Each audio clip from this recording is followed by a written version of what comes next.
¿Qué tal, chicos? Buenos días, soy el profesor Martín y vamos a hacer el día de hoy la segunda clase que corresponde sobre el imperialismo.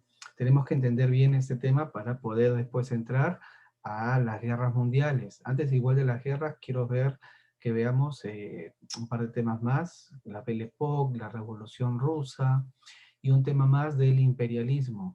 ¿Cómo era el imperialismo en Asia, en África? ¿Y qué estaban haciendo las otras potencias extraeuropeas? Japón, Estados Unidos, ¿no? ¿Cómo es que llegan a la Primera y a la Segunda Guerra Mundial? Eh, la clase del día de hoy es corta porque quiero que veamos un tema quiero que hagamos un tema de investigación. Vi el artículo de opinión, recién he tenido la oportunidad este fin de semana para leerlos, y los que han hecho, los que han presentado, estuvieron muy bien. De verdad me ha gustado sus artículos de opinión, y por eso es que he cambiado, y esta semana no vamos a hacer fichas. Y el tema también es corto y está dirigido hacia otro punto, ¿no? Quiero que investiguemos un poco. Entonces vamos a hacer un tema de investigación. Esa es la tarea de esta semana. Entonces, la ficha, no hay ficha, sino la investigación que ustedes van a realizar. ¿Cuándo les voy a hacer la devolución? Vamos a tener una segunda exposición sobre un tema que estamos viendo ahorita en cuarto de secundaria. Ya estoy presentando mis planes de trabajo. Una vez que me los aprueben, les hago llegar a ustedes los planes de trabajo para las exposiciones. Y en las exposiciones tenemos que tener, como somos pocos, vamos a poder hacerlos. Vamos a discutir los artículos de opinión y el tema que estamos haciendo ahora, el tema de investigación. Quiero discutirlo directamente con ustedes. Bien, chicos, vamos a empezar la clase, como siempre conmigo, dándole las gracias a Diosito. Le vamos a dar las gracias porque estamos vivos, porque estamos con nuestras familias, porque tenemos algo que comer. Y le vamos a pedir lo mismo, que nos cuide, que cuide a nuestra familia, que nos cuide a nosotros, que ponga siempre un plato de comida en nuestras mesas y en las mesas de las personas que más lo necesitan. Bien, chicos, como les decía, quiero que empecemos viendo un tema sobre lo que es el control de las colonias. De la expansión. Ahora nos toca hablar de los modelos o tipos colonialistas, es decir, las distintas formas de control, ya fuera político, administrativo, económico o sociocultural, que ejercía la potencia occidental sobre cada una de sus colonias. Pues empezamos, vamos a hablar de historia. Los modelos coloniales.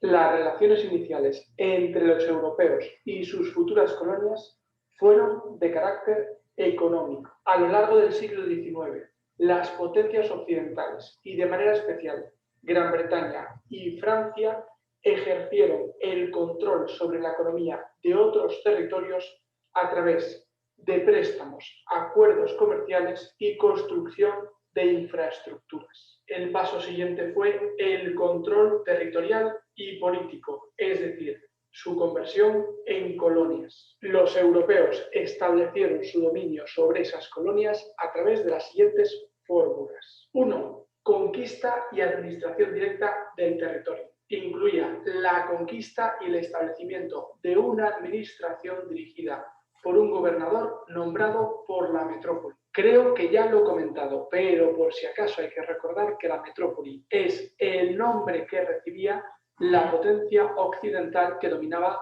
una colonia. 2. El protectorado. Se caracterizó por respetar las estructuras de gobierno local. Si bien la metrópoli participaba de manera activa en las decisiones importantes a través de un representante, ya fuera diplomático o militar. 3. Las bases económicas. Este modelo se basaba en el control de la economía de unos países supuestamente independientes desde el punto de vista político. 4. Bases de carácter estratégico. Eran pequeños enclaves que permitían controlar las rutas comerciales y, en caso de conflicto bélico, el traslado de tropas y armas. 5. Colonias de poblamiento. Eran aquellos territorios dominados por los europeos que recibieron una gran cantidad de migrantes. El traslado de europeos a esos lugares podía ser espontáneo, es decir, que la gente decidiera por algún motivo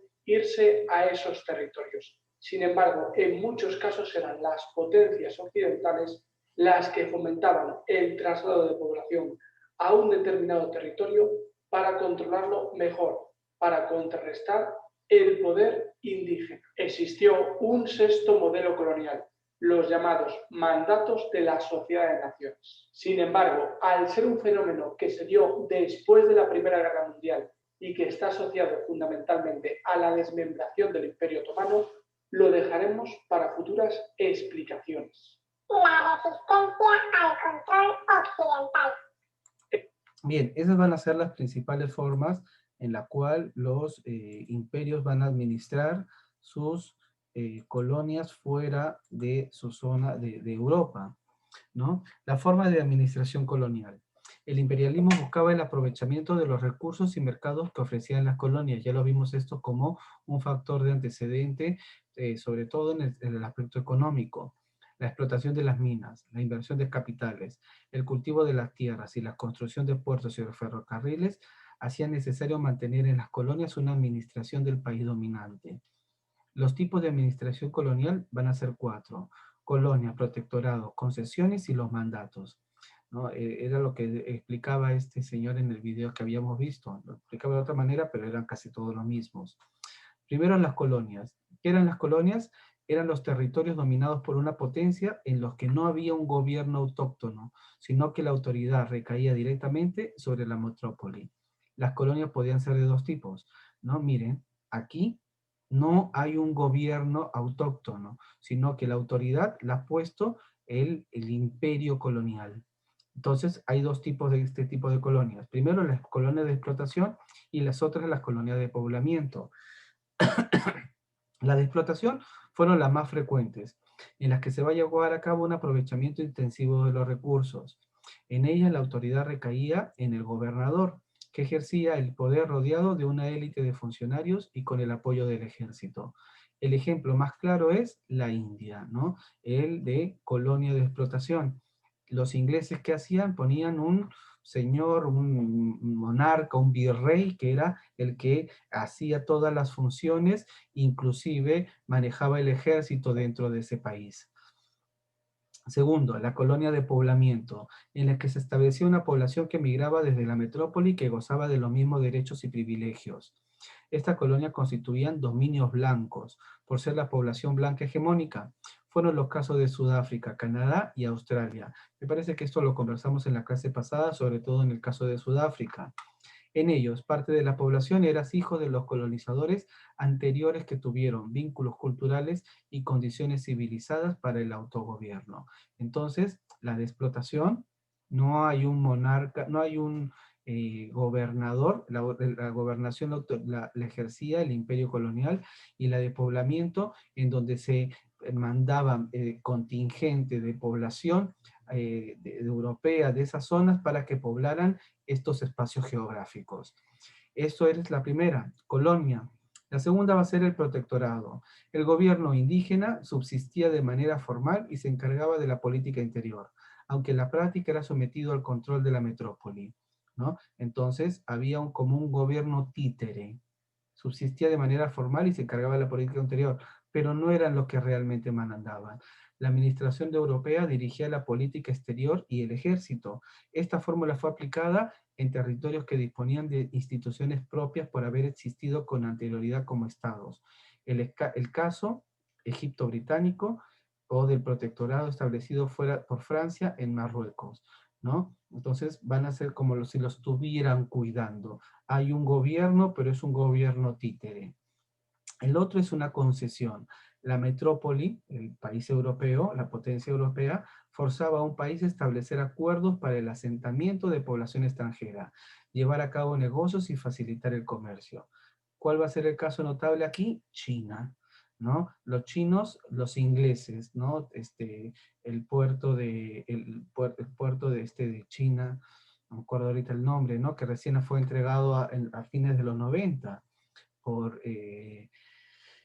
por los británicos, ¿no? Entonces los británicos se impusieron ahí, obligaron a los chinos a que comercien con ellos. Y el otro es, el cuarto, va a ser el mandatos. Mandatos. Al finalizar la Primera Guerra Mundial, las metrópolis vencedoras recibieron temporalmente los territorios de los países perdedores. El planteamiento era que los administrasen para preparar su independencia, tal como ocurrió con las posesiones turcas del Oriente Próximo, es decir, del Imperio Otomano. Vimos en la clase pasada lo que era el Imperio Otomano y lo que eran sus vastos territorios. Y esto, como nos decía el chico el joven que hablaba en el video, va a suceder previo a la Primera Guerra Mundial como antesala a una independencia. Esas van a ser las 4 formas de la administración colonial. ¿Cuál va a ser el impacto del imperialismo?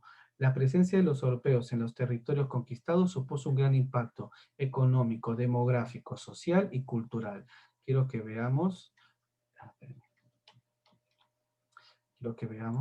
el video sobre... Hola, ¿qué tal? ¿Cómo le va? Hoy vamos a hablar sobre el imperialismo. Bueno, el término imperialismo hace referencia a la actitud, doctrina o acción que conduce al dominio de un Estado sobre otro u otros, mediante el empleo de la fuerza militar, económica o política. Un Estado imperialista, por lo tanto, desea imponerse sobre otros países y ejercer su control. Se trata de naciones que tienen una gran fuerza y que no dudan en utilizarla, ya sea de manera directa o indirecta, sobre los más débiles. Continuemos. Vamos a hablar un poco sobre la historia de este imperialismo, ¿sí? Bueno, durante el último tercio del siglo XIX, las potencias europeas y algunas extras europeas, como Estados Unidos y más tarde Japón, desarrollaron una política de expansión colonial acelerada que ya venía gestándose desde el comienzo del siglo. Esta nueva fase del colonialismo, que recibe la denominación del imperialismo, tendía a la formación de grandes imperios y constituyó una constante fuente de conflictos que desembocaron en la Primera Guerra Mundial. Algunas veces el sistema imperial se asocia solamente con la expansión económica de los países capitalistas. Otras veces se usa para designar a la expansión europea después de 1870. Continuemos. Imperialismo o colonialismo. Vamos a diferenciar estos dos términos. Aunque algunos dicen que el imperialismo significa lo mismo que el colonialismo y los dos términos se utilizan de la misma manera, hay que distinguir entre los dos. Comenzando por el imperialismo, podemos decir lo siguiente. Como se dijo, el sistema imperial es la política de expansión y dominio territorial o cultural y económico de una nación sobre otra, y ocurrió en la época de la Segunda Revolución Industrial. Se ejerce tanto formal como informalmente, directa o indirectamente, política o económicamente.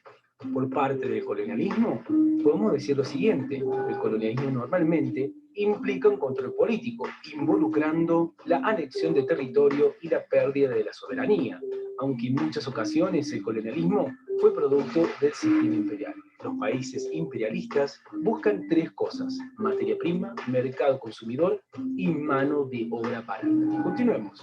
Vamos con algunos datos importantes de este imperialismo. El imperialismo, que se desarrolló durante el siglo XIX, surgió como una consecuencia de la Revolución Industrial. La expansión de esta revolución, en su segunda fase, generó entre los países la progresiva necesidad de ampliar sus mercados para mitigar los efectos de la alta competitividad y disminución de ganancias. También se dio un retroceso económico afectando a las potencias europeas, causando subproducción, agotamiento de mercados, lo que hizo que las potencias se volvieran rivales por creación de nuevos mercados en todo el mundo.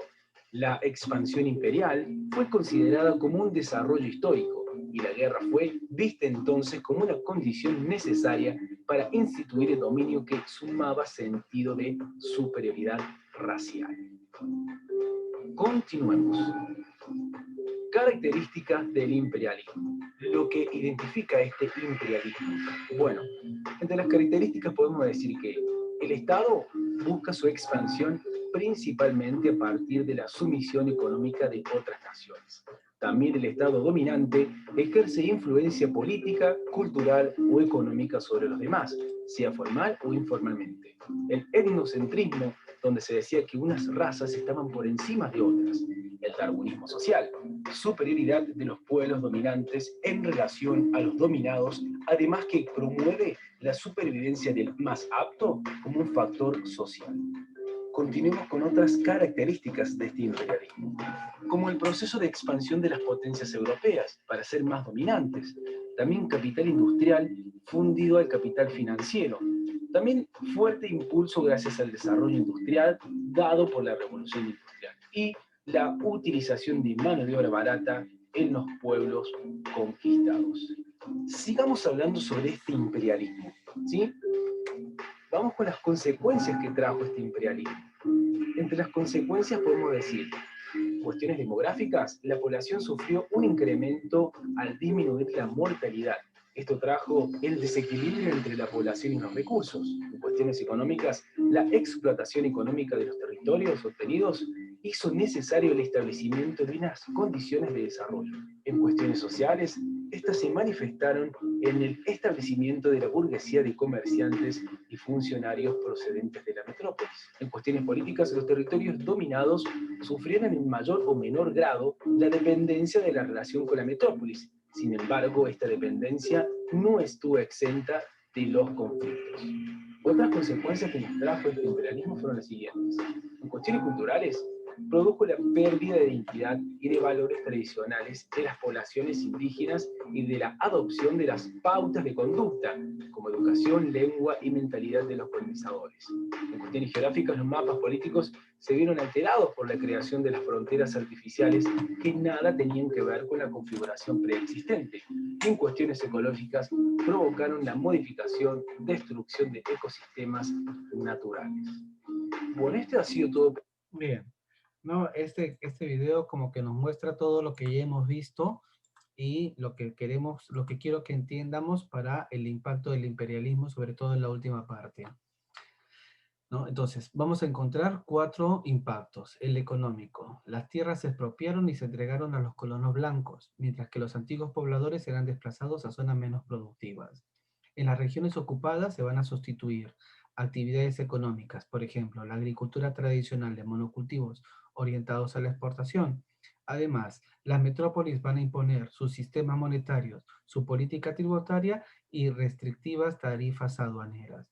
Algunas minorías indígenas colaboraron con la metrópoli y gozaron de beneficios económicos, mientras que la mayoría de la población vio cómo su situación se deterioraba drásticamente.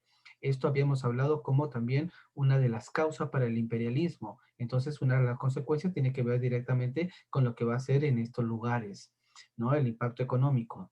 El impacto demográfico, también habíamos visto en la clase pasada que era una de las causas. Entonces, ¿cómo va a ser esto en consecuencia? En la fase inicial de colonización, la población se va a ver reducida debido a las políticas de persecución de los indígenas. Así van a ser los casos de Australia y Nueva Zelanda, donde los aborígenes fueron prácticamente exterminados. ¿Para qué? Para implantar ellos la población inglesa de la metrópoli. Por otro lado, el traslado de la población blanca incrementó de forma notable el número de habitantes en algunas zonas, lo que dificultó el abastecimiento y causó serios problemas de subsistencia para la población indígena.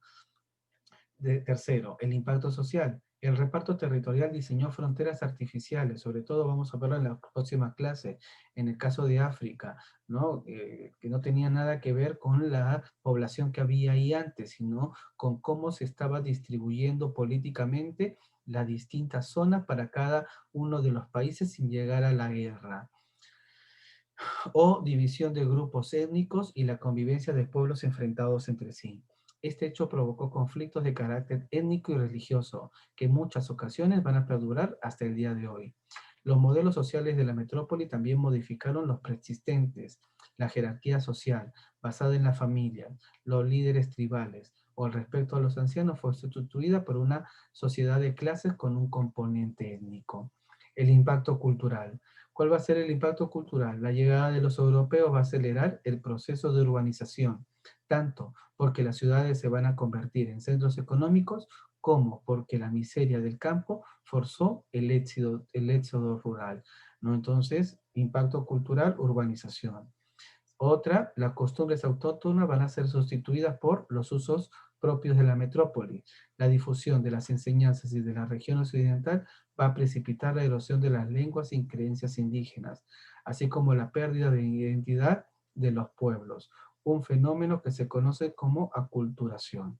Entonces van a perder las culturas propias. Para los únicos que salían beneficiados eran las metrópolis. Quienes perdían, el pueblo que era colonizado.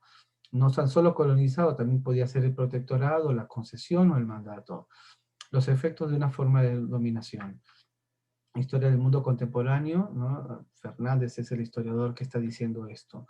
Es indudable que pueden hallarse bastantes aportaciones positivas, pero en el conjunto predominan las negativas.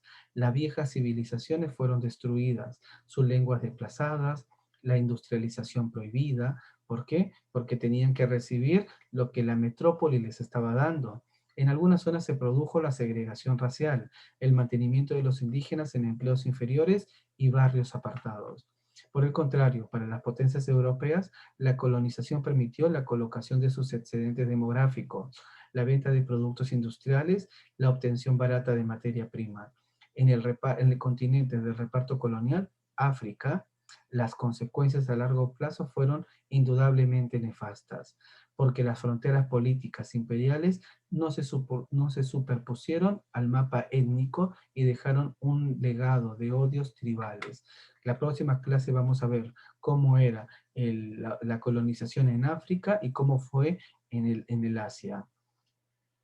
Miren cómo era el mundo europeo, el dominio europeo en el siglo XIX, la expansión europea. Y sobre esto me gustaría que hagan ustedes la investigación. La expansión europea en el siglo XIX, la posición privilegiada de Europa en el contexto planetario es un hecho que arranca a fines del siglo XV, con el descubrimiento por Cristóbal Colón del continente americano y con la llegada a la India de la expedición de Vasco de Gama. Siglo XV. A partir de 1830, una nueva etapa histórica, se abre en las relaciones entre Europa y el resto del mundo, al concentrarse la presencia de la colonización europea sobre los continentes de Asia y África. Siglo XIX, ya estamos. La carrera de las principales potencias europeas, a las que se unen Estados Unidos y Japón, va a desembocar en un reparto casi total del espacio colonial y en el ejercicio de un dominio cada vez más formal sobre esos territorios. La consolidación de la presencia inglesa en la India y el sudeste asiático, la formación de un imperio colonial francés en Indochina. Indochina es esta parte de acá, ¿no? La India China. Y el reparto de Oceanía y del Pacífico, Oceanía y el Pacífico, ¿no? Así como la división de África son los grandes hitos de la expansión imperialista. América, ¿por qué no? Porque América ya había sido colonizada en el siglo XVI. El dominio europeo del mundo es la expresión de varias fuerzas profundas. Por un lado, el empuje industrializador que había comenzado un siglo antes. Lo hemos visto, la primera clase de esta materia fue sobre las revoluciones industriales, ¿no? Desde 1760, y que ahora se hallaba en una fase de consolidación a través de la segunda industrialización, cuando empieza en 1840 la segunda ola de la industrialización. Por otro, la revolución tecnológica, visible en el sector de los transportes. Formación del imperio francés, ¿no? Miren el imperio Reino Unido, Gran Bretaña, y mire todo el imperio que era dominio de Inglaterra en el mundo. Esta era la fase esta que le decía de Disraeli, que nadie había podido lograr tener un imperio colonial tan vasto. ¿Y cómo se va a formar el imperio francés? Francia fue otra potencia que consiguió formar un imperio colonial de importancia mundial. La expansión francesa se va a orientar, en primer lugar, al control del África mediterránea, ¿no? Es decir, de la que da para el mar Mediterráneo. A eso se refiere con el África mediterránea. Argelia es la zona de colonización a la que van a emigrar las familias francesas. Los franceses van a emigrar hacia Argelia, así como los ingleses van a ir hacia Australia, Canadá o la Unión Africana. La importancia estratégica excepcional de Suez la comprendieron antes que los ingleses. ¿no? ¿Cuál es Suez? El canal de Suez aquí en Egipto. Aparte del espacio mediterráneo y las posesiones africanas, los franceses se van a establecer en el sudeste asiático, la Conchinchina, ¿no? En la delta del Mekong, y un protectorado de su reino vecino, Camboya, que después van a desatar la guerra de Vietnam, ¿no? Vietnam, Laos, esta zona de aquí. A partir de 1873, los franceses, partiendo de la Conchinchina, remontan el río Mekong y buscan una vía de penetración hacia la China. Ocupan Anán, Tonkin, parte de Vietnam actual y Laos. Con todos los territorios ocupados se forma la Unión Indochina. Pieza clave en el imperio francés será la extensa isla de Madagascar, esta isla de aquí. La ocupación comienza con una intervención en 1883. En menor escala que Inglaterra, Francia entra en el siglo XX con un imperio que supone el control de algunas líneas comerciales y la abundancia de materias primas y alimentos, ¿no? Los grandes potencias, Inglaterra y Francia. ¿Cuál es la tarea que tienen que hacer? Ustedes ya saben, su material de estudio para poder realizar el quizzes. El quizzes es algo que tienen que hacer. La segunda parte, la tercera parte, entonces, la primera parte es su material de estudios. ¿Para qué? Para poder hacer el quizzes. Y después no hay ficha. Lo que hay es un tema de investigación sobre lo que estamos viendo. Formulación del problema de investigación. Ya les he dicho, vamos a discutir con ello cuando tengamos la segunda exposición del tercer trimestre. En el campo del conocimiento, un problema representa una duda o una interrogante sobre un tema específico, que debe ser sometida a un proceso de investigación para ser aclarada o resuelta. En ese sentido, la formulación del problema de investigación permite establecer de manera específica lo que se desea investigar. No es un tema general, sino es el problema el cual hay que investigar. A continuación aprenderemos los pasos para formular correctamente el problema de investigación y delimitar el tema. Primero, identificar el tema de investigación. Por lo general, el tema de investigación es muy amplio general. Por ello, lo ideal es tomar un punto específico de él. Por ejemplo, si acá el tema es la cultura islámica, el tema es muy amplio, por lo que se debe tomar un aspecto específico de él. El rol de la mujer en la cultura islámica, ¿no? Sería un bonito rol. La mujer es Rosa, Jordalis, Melanie, ¿no? González, ¿no? ¿Cuál es la mujer? ¿Cómo hacía la mujer en el imperio colonial? ¿Cuál era el rol? ¿No? El de los hombres, no sé, algo más, también pueden hacer sobre el rol de la mujer, ¿no? No sé, algo que les guste, algo que le llame la atención de este tema que estamos viendo. O díganme, quiero investigar sobre tal tema, profesor, y lo conversamos. Después, definir la unidad de análisis. En este paso se trata de identificar al individuo o individuos sobre los cuales se va a realizar la investigación. Puede ser una persona, un animal, una planta o la expresión colectiva de ellas, comunidad, bosque, etc. En este caso, nuestra unidad de análisis es la sociedad islámica, ¿no? Nuestra unidad de análisis, ¿cuál va a ser? ¿No? El imperio, la sociedad colonial. Determinar las variables. Las variables son los conceptos sobre los cuales se va a realizar una investigación. En el caso del ejemplo, el rol de la mujer, las variables serían el rol de la mujer y la cultura islámica, ¿no? Delimitar el tema. Consiste en darle a nuestros problemas de investigación un contexto, lo que siempre hablamos en historia. ¿Qué está pasando en ese momento? Es decir, un lugar y un tiempo. Esto nos permitirá investigar el tema que hemos elegido, un espacio geográfico y un periodo específico. Ejemplos, el rol de la mujer en la cultura islámica. El tema delimitado, el rol de la mujer en la cultura islámica en Oriente Medio durante las 2 últimas décadas. Preguntas a formular. Las preguntas deben tener estas características. Ser concisas, es decir, formuladas de manera breve y sencilla. Evitar que se generen una simple respuesta afirmativa o negativa, sí o no. Ser relevantes, esto es, contribuir a proponer nuevos conocimientos y no repetir lo que ya se ha dicho sobre el tema. Sigan estos pasos. Cualquier cosa, por favor, se comunican conmigo para decirme qué quieren hacer sobre el tema. No es muy complicado, es sencillo. Por favor, apáncenlo ya para que no se les acumule. Espero que estén bien, chicos. Les mando un saludo afectuoso. Nos vemos pronto.